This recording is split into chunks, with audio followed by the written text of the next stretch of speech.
can take up to a year. Can take up to a year or more before the article finally gets published post peer review. Now, some of the things that are to be kept in mind in the traditional model of scholarly publishing is that the editorial bias may apply. There is a long and tedious publishing wait time, which I've already mentioned. It takes up to a year for your article to get published. The research might become redundant by the time it is published, leading to research waste. And there's no diversity of article types as opposed to F1000, which offers a variety of article types to be published to our portal. And there is lesser visibility and citations as compared to OA journals, which is open access journals, due to paywall for readers. So this is the brief summarization of the traditional model of scholarly publishing. Moving on. Now, what is open research publication? Open research and open science is the idea that scientific knowledge of all kinds should be openly shared as early as it is practical in the discovery process, which in turn increases the reproducibility of research findings by providing full access to the major components of scientific research. Now, to summarize briefly, open access means that the paper is accessed for free. It is not hidden behind a paywall. Open data should be freely available to everyone to use and reuse. Now, what does this allow? This allows for the verification of scientific claims by allowing others to look at the reproducibility of results and to allow the data from many sources to be integrated to give new knowledge.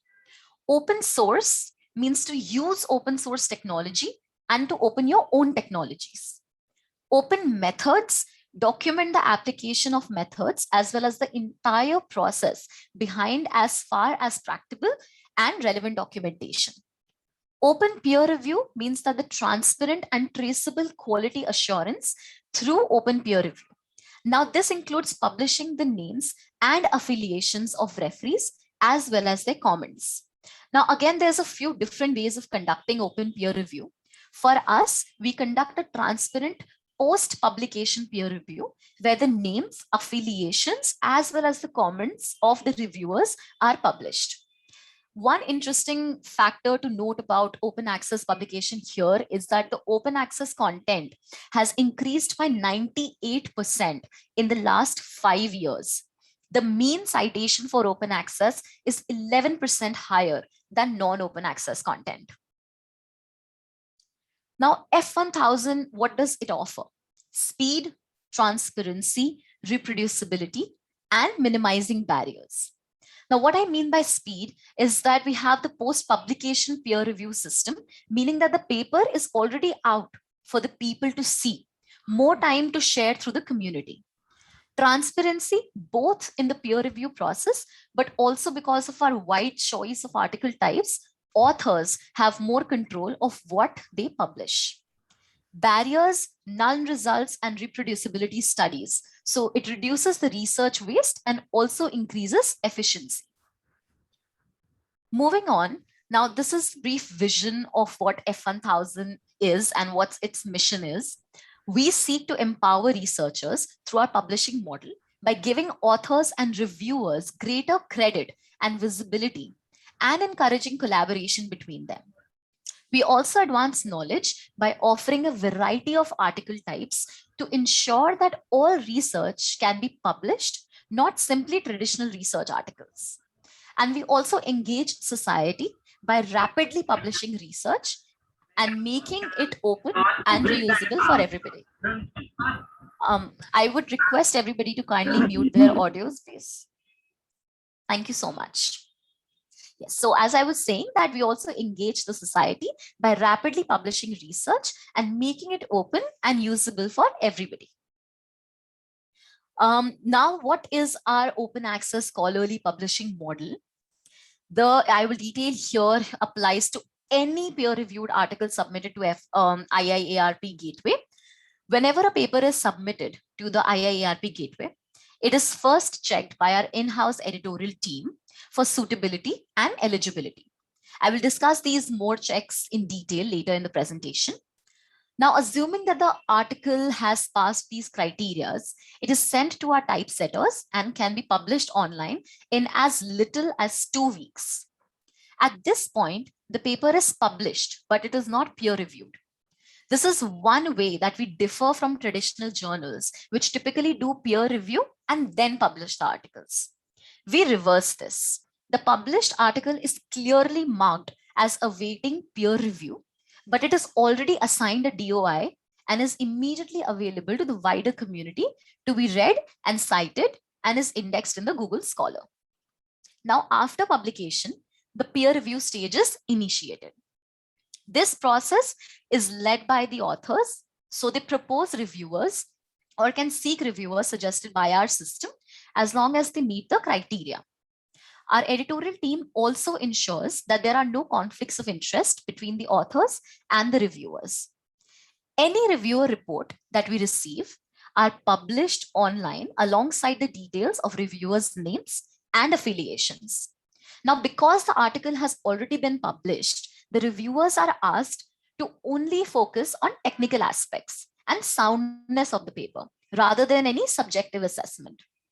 The reviewers provide a written report as well as selecting one of the 3 statuses, as you can see on the screen: approved, approved with reservations, or not approved. Now the authors can then choose to revise their papers, addressing and responding to the reviewer. With the comments and with any new versions, they also are published and sent back to the reviewers if necessary for further comments. In order for an article to pass peer review and be sent to the relevant indexers and repositories, a paper either needs to have 2 approved statuses, so 2 reviewers need to approve the paper, or it needs to have 1 approved and 2 approved with reservation statuses. And then it is indexed once past peer review. Now that was a description of the entire publication process from submission to indexing. But in order for all that to happen, your article must pass our in-house editorial checks. We refer to these as pre-publication checks, and I will take you through each one of them. Please note that these articles must pass all of these checks prior to your submission to our F1000 portal. So what do our editorial team look for as requirements for publication on the IIARP gateway? Now, first, the work must be original. Extremely important that the manuscript must not have been previously published or be under consideration or review by another journal. We use a plagiarism detection software to ensure that the work is original. Any text in the article that has previously been published anywhere else must have quotation marks and a reference to the original source, or else paraphrased with a reference to the original source. Manuscripts that were previously posted on a preprint service are also welcomed. Secondly, at least one author must be a qualified researcher. That is, typically they have to have a graduate degree and at least some existing publication records already. Third, the article must be written in clear English. We do not provide any in-house language improvement services. Therefore, the article must already be of a high language quality before submission. On our webpage, you can find a list of recommended English language copy editing services if you wish to use one. Fourth, the reported study must meet all applicable research and publication standards. We recommend authors check our editorial policies carefully before submitting to understand the guidelines and ethical requirements. Certain types of research papers have specific reporting guidelines. Now, this means that the research and the writing of the paper must have been conducted in a standardized way. I'll include more information in the next slide, including a web link to the database to our reporting guidelines. There must be a clear ethical approval and consent statement in the article if there are any human or animal participants in the study. I will also detail this and will dedicate a specific section later on. We do not have any waiver system in place, so the authors must agree to pay any APC, which is an article processing charge, applicable to the submission. Now, as far as the ethical approval is concerned, when I say human subjects, I mean anything from drug experimentation to interviews and online surveys. Now, here you can see a good example of ethics statement from an article. This study was approved by the University of KwaZulu-Natal Ethical Clearance Committee. So here's the protocol number, the institution name, and everything that is required for us, for you to declare for the ethical approval. Now, ethical approval is required in social sciences research as well, which is applicable to IIARP gateway.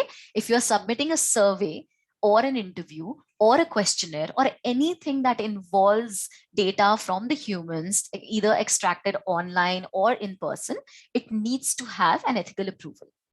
Now, one of the things that I want to highlight here is that the difference between ethical approval and data reporting is that the ethical approval takes a considerably longer time. It could be up to weeks or months. So if you don't have the ethical approval before you decide to submit on the F1000 portal, make sure that you have it before you go ahead and submit your article. Therefore, you must apply for the ethical approval 2 to 3 weeks prior to your submission to the F1000 portal. Now, consent.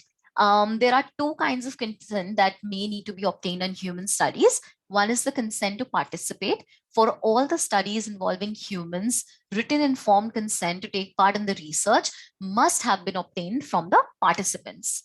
Consent to publish identifiable data.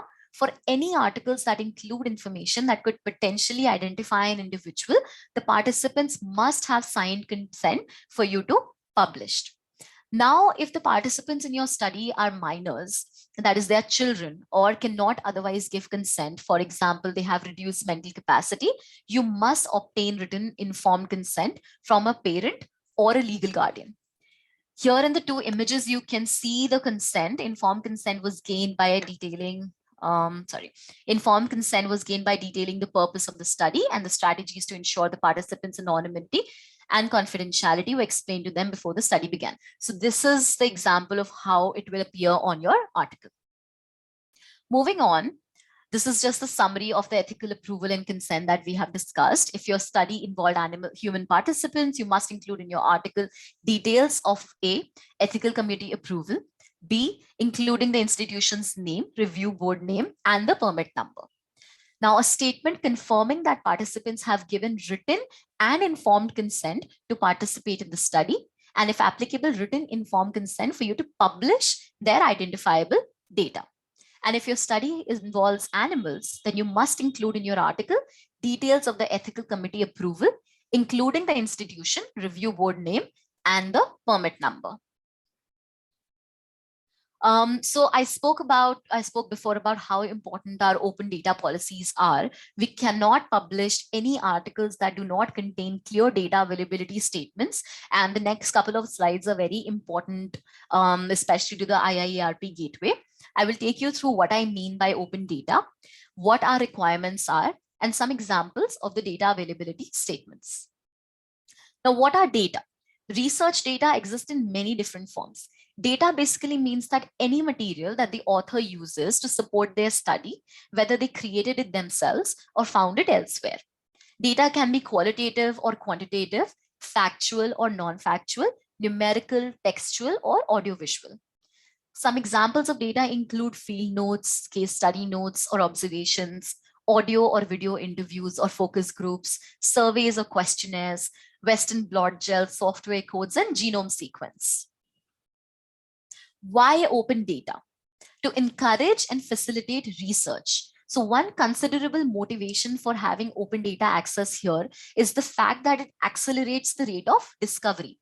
By having access to data more easily, scientists have more resources to fuel their work. The more data you have access to, the easier it is to identify trends and the more evidence there can be to support them. Open data also enables collaboration. So reducing data loss, you can reduce the risk of data degradation by opening up data access. This is simply because if more people have access to your data, there are likely to be more copies of it. The data can also be said to be kept alive to an extent. If people are still working and researching with it, then it remains relevant. allows for transparency and reproducibility. So transparency is the key to data integrity and good science practices. By sharing data, you enable replicability. It also expands the opportunity for proper peer reviews to be performed and for suggestions as to how the work can be improved. It is also important for supporting any work that you might publish so others can understand how you come to your conclusions. So it also helps increase the number of citations, as I have previously mentioned in the initial slides. For publicly funded research, there's an argument for open data access is one to do with how research behind the data is funded. If the research is publicly funded, then there is merit to saying that the resulting data is owed to the public. So by making this data public, making it open access, the people funding it also receives something in return. More interestingly, individuals and academic teams are much more easily able to make use of the scientific insights, gain fostering progress. Our motto, our mission at F1000 and open access research is to make data as open as possible and as closed as necessary. And we follow the FAIR data principles, which is findable, accessible, interoperable, and reusable. Findable means that in order for the data to be reused, it must be findable. To ensure that others can find your data, what we ask you to do is that data be hosted by a stable and recognized open repository and assigned a unique globally persistent identifier, which is a DOI. By using such a repository and identifier, you ensure that your data set continues to be available to both humans and machines in a usable form in the future. To aid discoverability, data should also be described using an appropriate metadata. Now, the content and format of this metadata is often guided by a specific discipline or a repository through the use of metadata standard. When depositing this data in a repository, it is important that you fill in as many fields as possible, as this information usually contributes to the metadata records. Now, in some cases, specifically where a discipline-specific repository is contained, the submission of metadata files alongside the data may be required. Accessible. Data accessibility is defined by the presence of a user license. So data supporting F1000 articles should be openly published under Creative Commons Zero license, which is CC0 license, which facilitates data reuse. And if there are cases where we recognize that there may be cases where openly sharing data may not be feasible due to some ethical or confidentiality considerations, in these cases, we have policies in place to allow the publication of articles associated with such data whilst maintaining the appropriate level of security. Interoperable data can be compared and combined with data from different sources by both humans and machines, promoting integrative analysis. And reusable means that data that is findable, accessible, and interoperable is generally fit for reuse. As a general rule, someone who is not familiar with the data should be able to understand what it is about using only the metadata and documentation provided. By extension, some practices that enable data reuse also support reproducibility. So all of this information that you need on ensuring that your data is fair can be found on our data guidelines webpage. So data policies, again, as I mentioned before, articles must include a data availability statement. Now, regardless of whether you share your data or not, your paper has to include the statement, where it can be accessed or why it cannot be available. When you share your data, it must be shared in a non-proprietary format with adequate metadata. Now, this means that it needs to be made available on a repository so that there are no barriers to access or copyright issues. It should be accessible to all. Adequate metadata basically means that a good description of what the data is, whether is it in an Excel file or any other file that you have submitted your data in. Data should be hosted in a trusted repository to generate the DOI. So I'm going to talk about it later in the presentation. So you can also find the list of our repositories on our data guidelines page. And the next point is that the data should be published under the Creative Commons Zero license. This means that other researchers can use it without encountering any legal or financial barriers. So this is the screenshot. If you go to our F1000 web page and select how to publish, then there's a list that appears. Then this is the data guidelines. So when you click on the data guidelines, you can see all the data types, where to submit and what to include in the data availability section of your article. So repositories like Dryad, Dataverse, and Figshare, they accept all kinds of data types. You must also include the title and the DOI in the data availability section of your article. So when you go to Dryad, now any one of you who've submitted to F1000 portal, you have your ORC ID. So when you log in to Dryad with your ORC ID or any other repository that is applicable to you to upload the data, for Dryad, this is something that you can see on their website, where this is the prelim information that you will have to submit. So make sure you submit as much information as applicable. Here would be your journal name, your manuscript number, and if you scroll down the website, you will see all the other major details that you need to enter, and then click on upload towards the end of the web page. So important point to remember is that it takes at least 1 or 2 days to create and issue your DOI. So you need to make sure that you submit your data to the repository before making your final submission to the F1000 portal. This and where to mention this DOI when you are doing the data availability. When you see the page where you upload your article, under upload manuscript, you can see something called underlying data. So here in this box, you will copy paste the DOI that will be issued to you once you generate it through Dryad. And if it is not possible to deposit the data or the data is not available, you have to have a clear explanation of why and mention it in this box below. So basically this box needs to be filled with either your DOI or the reason why the data is not available in case there is any confidentiality issues with it. And another point to remember is that if the data that you have submitted is not clear, then the editorial team will get back to you with their questions, and you may have to adhere to the guidelines, clean the data, and then resubmit it. Moving ahead, there are some examples. This is an ideal example of data availability statement on a published article on F1000 portal. Now here you can see that the title of data set is here, the link to it, and the description. All your metadata and Creative Commons Zero license, easy to access. Everything is mentioned here. They also tell you what in what way the data is available. It's an Excel spreadsheet with data underlying table 1 and table 2. So this is how it will appear on your research article when you share your data. Another example is this. So this is a slightly different example where you still have access to the data, but there is a slight restriction involved where you need to register in order to access the data, and it is only granted for legitimate research purposes. Now this is an ideal example how we meet halfway between between making data as open as possible and as closed as necessary.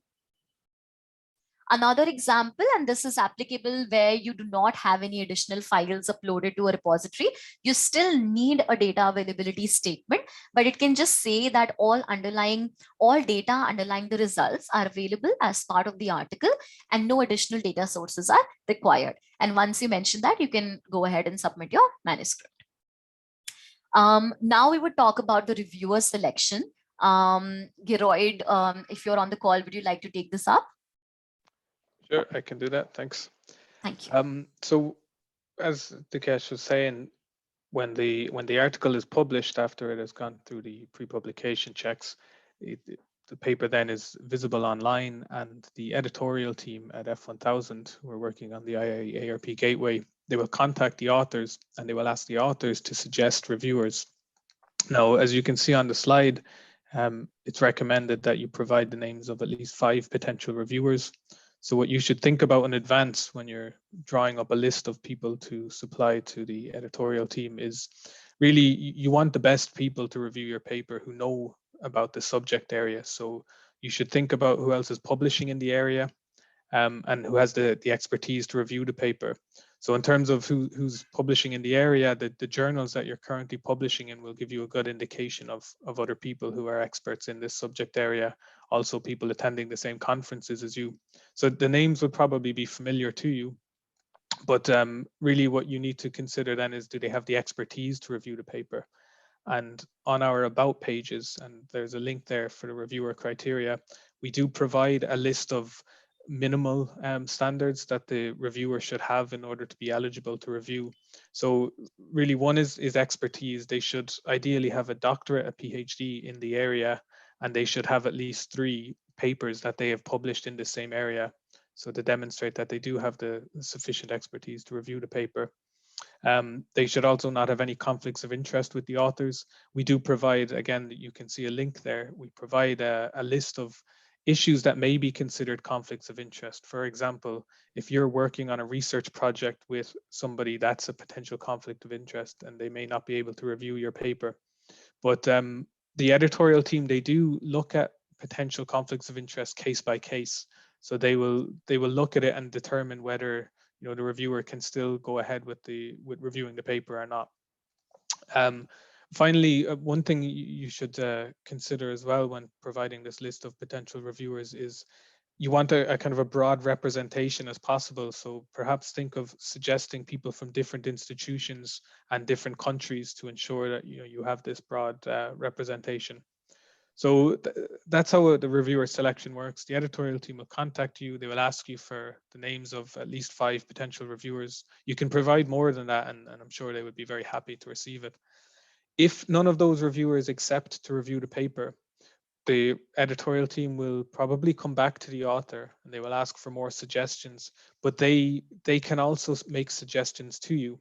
So our editorial team can use an algorithm we have to try to find people who are also publishing in this area who may be eligible to review, and they would provide those names to the author and say, can you please look at this list and let us know if any of these people would be suitable for review. So the initial suggestions come from the author, but then if those potential reviewers are not able to review the paper, then the editorial team will work with the authors to find the best people. Right. Thank you so much, Giroy. So with this, we would end our presentation and we would now open the floor for any Q&As. Thank you. Thank you so much, Avasti and Gerard, for this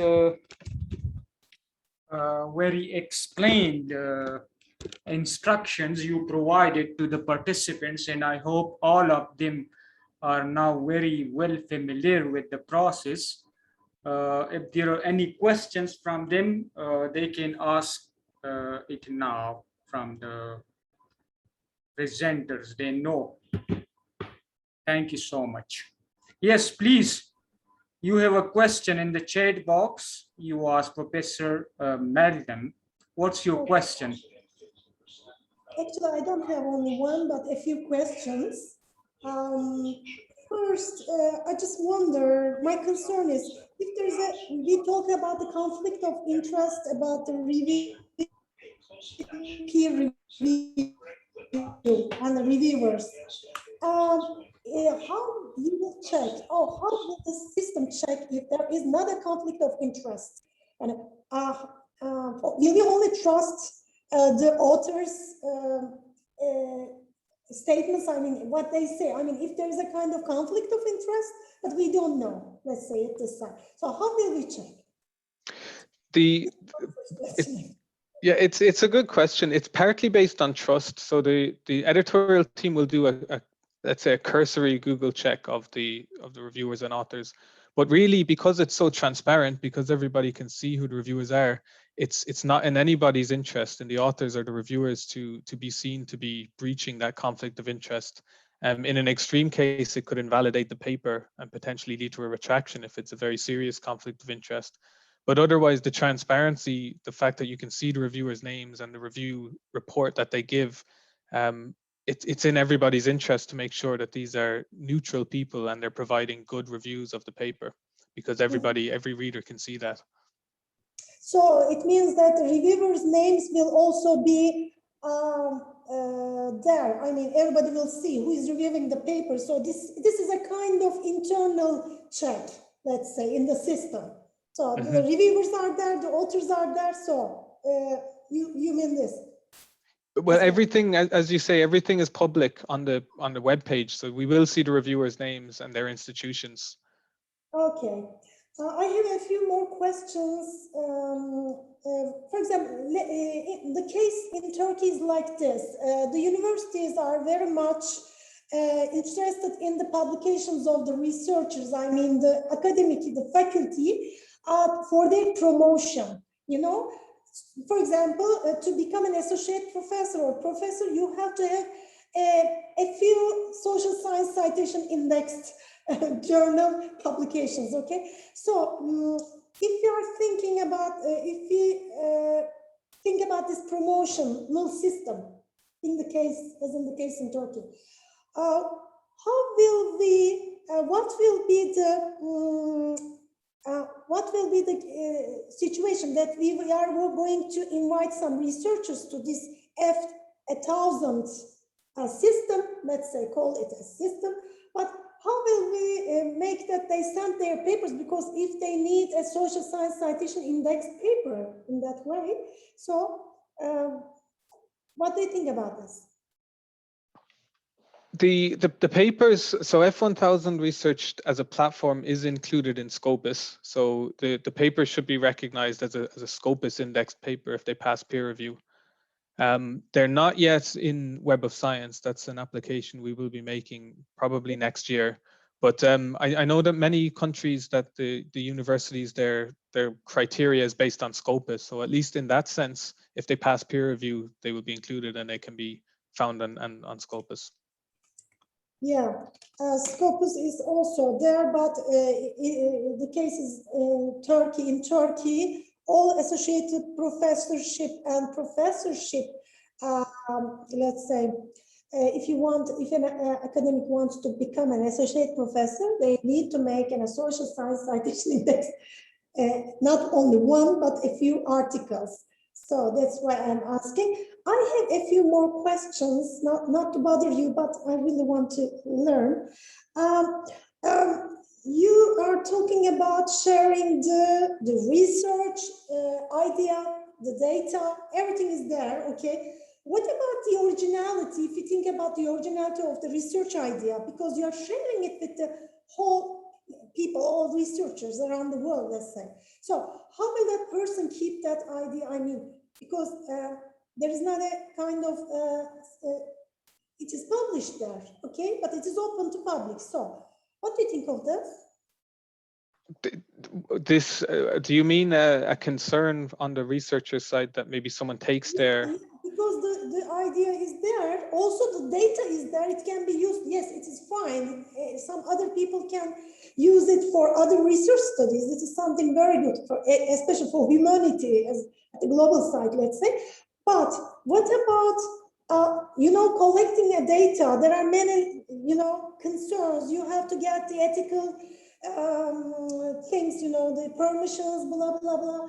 You have many things to do, and it's not easy to collect data, and you share it, the whole data with the public. So then what is the research?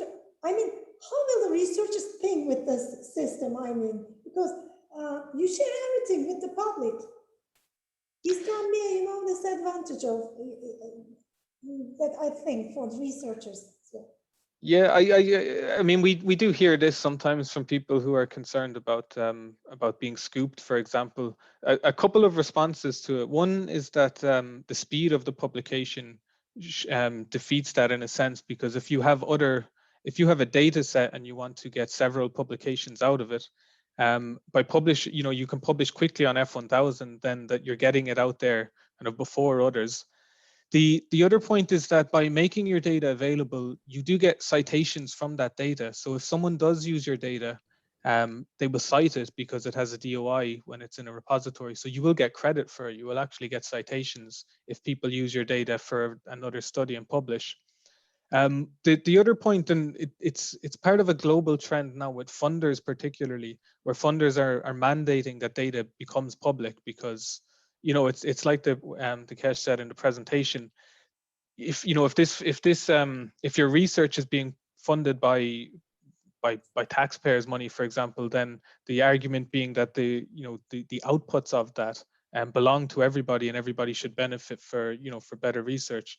So it's while people may have concerns about locking away data and keeping it so that they can get more publications, what you're going to see more in the next few years is that the major funders are actually making this a requirement. So in this sense, the IIARP gateway is actually just ahead of the trend. It's something that will become far more normal in the next few years. And we're seeing that because we have built platforms, for example, for the European Commission and some other major funders. And this is exactly what they want to see their researchers doing, is share the data. But knowing that they have concerns about being scooped, for example, but then saying, well, you will get credit for this. You will get citations for your data being made public. But I will emphasize that, I mean, that final point you mentioned about ethics, I mean, absolutely, if there's a legal or an ethical reason why the data can't be shared, we accept that. Oftentimes that is the case with, if you're interviewing, for example, somebody who's working in politics and it's sensitive, for example, you can't share that interview. It may put them in danger. We accept these kind of reasons for not sharing data. But if there's no legal or ethical reason, we say it should be made public and you should get credit for it. I have only one more question about the co-authored studies. I am the editor of a journal here in Turkey, and sometimes we are face to face with problems. For example, in co-authored studies, for example, one of the authors wrote to us and said that the other author was not very worked on that paper, but he added his name and submitted it. For example, they started together, but later one of them started working on the paper, but he submitted that paper later. So in such kind of cases, how will this system figure out these problems? Is there a kind of legal system working, internal legal system? I want to check. It's not very different in that sense to a traditional journal. So F1000 is a member of the Committee on Publication Ethics. And we would follow their guidelines when dealing with author disputes. So we would do an investigation. We would probably contact the institutions of the authors to conduct their own investigation, in fact, and come back to us and say, well, either this person deserves to be an author, or in extreme cases, a retraction. But usually an author dispute can be resolved by either adding or removing an author and publishing a correction, notifying the public about this. But we would always follow COPE, the Committee on Publication Ethics, in these cases. Okay, thank you. Thank you. Thank you so much. And is there any other question? I want to ask, maybe someone didn't get the point regarding the plagiarism, is to use the authenticate or the Turnitin software. I don't know which one have to be used for, and it's, I think, is for I remember is below 30% of plagiarism. Am I right? That's correct, and Authenticate is the software that we use. Authenticate, okay.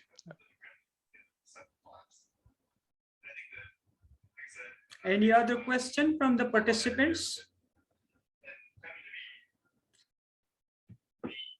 And one more question, I want to make it clear because people are asking from me that if someone select the 5 reviewers from their side, so it's possible that the suggested reviewers will be selected for the papers and not from F1000Research, like not from your side. All the reviewers suggested by the authors will be selected for the review process. Am I right? It's always the author choice. So even in those times when the authors cannot find reviewers and we suggest reviewers to them, we need, we wait for the author to approve these reviewers before we contact them. Okay, so you again ask the author choice whether he like or don't like those suggested authors. Exactly, because there can be occasions when, for example, an author says, well, actually, I had a dispute with this, with this academic, so I don't want them to review my paper because I know they will only be negative. So we do want the author's approval before we contact anybody. Okay, thank you so much. So there are like the papers will be reviewed only by 3 reviewers, but the 5 is just have to make choices among the 5, right? Exactly. It oftentimes, as you're all aware, I'm sure, people don't respond to invitations. So we would maybe work through the list, and contact until we get a number. Now we can also have more than 4 or 3 reviewers at times, because if, for example, 2 reviewers give a review approved with reservation status, and 2 of them give a not approved status, we may consider inviting another reviewer to get more balance and to see, if they can give a kind of deciding vote. So three is maybe what you might need minimum to be indexed, sometimes even just 2. But on occasion, we can invite more people to get a good representation of views. Okay, thank you. And the reviewer profile must be exactly matching with the paper scope and title. Is it right? Like, I wouldn't say exactly. If you don't need to be publishing in the exact same area of, for example, economics in order to review a fellow economics paper, but you would have to come from the same background generally. But it doesn't need to be the exact same scope, because I'm sure you've reviewed papers in the past where it's in your discipline and you know about the area, but you may have not published a paper on that exact subject, but you were still suitable to actually read the paper and give a good critique of it. okay, thank you. And once again, a lot of people are asking me about the SCI Mago, the problem, like the social science category is not mentioned here. So did you settle that matter? The actually just at the beginning of this month, we did our internal recategorization of the subject areas that we publish in. We were waiting on this. This was a big job for us because we had thousands of papers published on the platform. So we've given them appropriate subject areas now, which means we can now go to Simago and we can go to Scopus and show them this data and ensure that we get indexed properly in social sciences in those areas and find out what quartile we're in. So that should be happening this end of this year. Okay, that's great, because most of the people are concerned that this is like more related to medical and physical sciences, and most of our participants, are from social science background. So always they ask this question that it's not like related to our area. Yeah, I understand. If you go now to the F1000 homepage, the F1000Research homepage, it's now on the front page, the different areas. So you have social sciences as an actual area that you can look in and read all the papers in this. Whereas before, when IIARP first joined with F1000, that option wasn't there. Yeah, that's great, but it will be more better if you have some correction in that CI Mago website. That will be really very better, I think. Agreed. Yeah. Thank you so much. And yes, I think many participants didn't join us, but you can give us the PPT, and if there is any other problem, I can tell them, because I understand much of the process of the submission and the requirements. So I think there will be no problem, and it was really a very detailed presentation, and many participants here, I think, understand fully what to do and what not to do. Fantastic. That's great to hear. And And one question more. Some of the participants asked me whether this F1000 research is going to be indexed by SCCI, Web of Science, or like those companies. We will be making an application to Web of Science, as I say, probably next year. Some of that depended on this recategorization of the subjects. We needed to clean that up in order to be eligible to make an application. We had a discussion with them this year because the way, if you look at the papers that are published on F1000, if you revise your paper after the reviewer comments and you upload it, there's two versions. So you can read the older version, and it's a way again to have full transparency. You can read the review comments and see what differences have happened in the two versions of the paper. But that's something we needed to explain to, we have to explain it to every indexing site because it's quite novel as a concept to them. So we've clarified this with Web of Science as well, and another thing we had to do before we actually make an application. So we hope to be making an application to them next year, and Web of Science, of course, includes SSCI. Because most of the people are asking this question, but hopefully it will be indexed in the next year. It will be better, I think. So thank you so much. And if there is any other question from the participant, they can ask now or they can ask later by adding our WhatsApp number or sending an email. Yeah, I have another question. Yes, please. If there is a conflict of interest detected later, okay, what will the F1000 do with it? The process I want to know. It would be similar to, again, other journals that, traditional journals. We would follow COPE guidelines, which would mean we would investigate the extent of the conflict of interest. And oftentimes the solution is either you simply publish a correction saying, we identified this conflict of interest, but the review process was fair. And because you can read the review reports, you can see this. We may consider inviting another reviewer to ensure that that the paper was good enough to be indexed, for example. Because if it was, for example, your friend who reviewed it, you may have given a favorable review even though the paper didn't deserve it. So we would bring maybe other reviewers in to ensure it was good enough. And in extreme cases, if there was a very serious conflict of interest, I'm thinking, for example, a pharmacology paper that was funded secretly by something like that, you would consider maybe taking a more extreme action like a retraction. But typically it's simply a correction or inviting more reviewers to ensure the paper is good. So it's a kind of dynamic process. Not a study. You publish it, no, doesn't that? There's a kind of dynamic all the time. There is a kind of detection, investigation. I mean, everything is open because, so yeah, fine, clear. Thank you. Excellent. For this presentation. Thank you so much. Thank you. And one more question. I remember last time one person asked me, for example, that if my paper is not approved by the reviewer and I want to withdraw the paper, but the paper is already public, like many people downloaded it and it's like around the world, it's visible and with all the people. But if I withdraw it, it means it's already shared with a lot of people. So what to do in this case?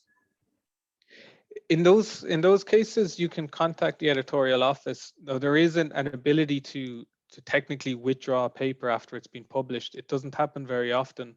If you go to the About page on the F1000 under FAQs, you can read in more detail about the process that involves. But it's about contacting the editorial office and then putting, similar to a correction or retraction, putting a statement on the article page saying this has been withdrawn, and that will enable the authors to then submit it somewhere else. Because technically, if it hasn't been indexed yet, it's still a preprint. Yes. So thank you so much. I think it's well explained, and all of the participants are now well aware about the process. And if there is any other question, there are any questions we will ask, or if we can provide them the explanation, then we will settle it. I think it's enough. Thank you so much. Excellent. Well, thank you all.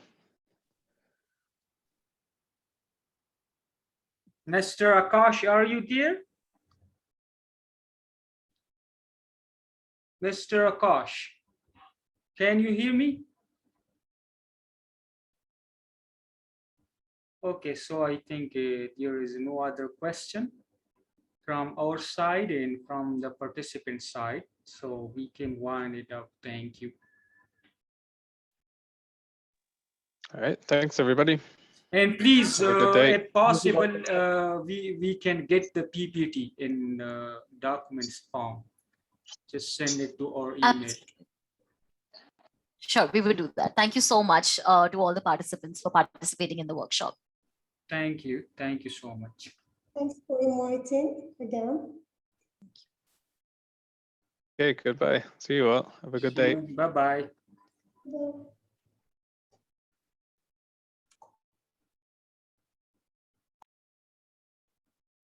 Mr. Akash, can you hear me?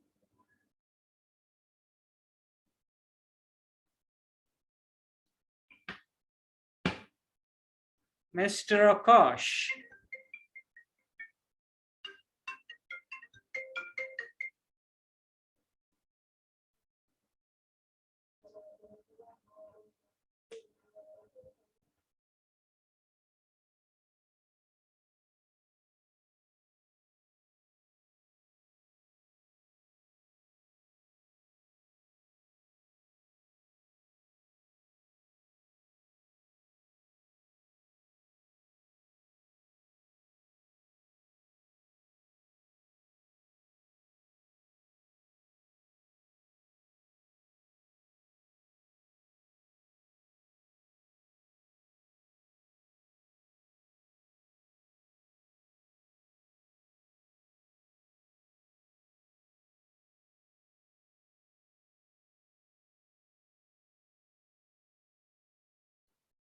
Okay, so we're going to finish the Zoom meeting. Thank you so much. And if there is any question from the participant, they can ask us.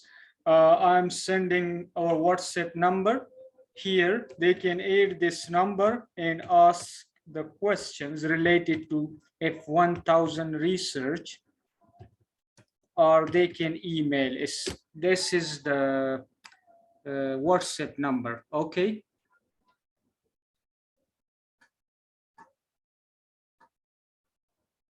In the chat box, I just share our WhatsApp number.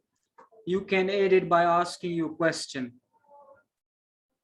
Okay, we will share the recording as the recording introduction was having problem in a technical problem in my computer, and it was not recorded from the start, but the main points and the necessary points are recorded.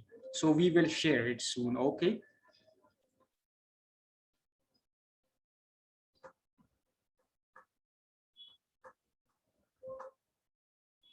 Okay, this is your email ID. We will share to this. Okay, any other question?